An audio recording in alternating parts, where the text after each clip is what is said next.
अस्सलाम वालेकुम प्यारे बच्चों, मैं हूँ आपकी टीचर। मैं 3 क्लास को पढ़ाती हूँ। क्यों बच्चों, हम आज पोइम पढ़ें।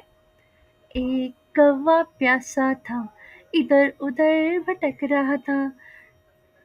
एक कौवा प्यासा था, इधर उधर भटक रहा था। दूर से एक घड़ा दिखा, पास उसके जा पहुंचा। हो कौवा बहुत प्यासा था, घड़े में पानी थोड़ा था। कौवा बहुत प्यासा था, घड़े में पानी थोड़ा था। कौवे ने डाले कंकर, पानी आया ऊपर। कौवे ने डाले कंकर, पानी आया ऊपर। कौवा पी गया पानी, खत्म हुई कहानी।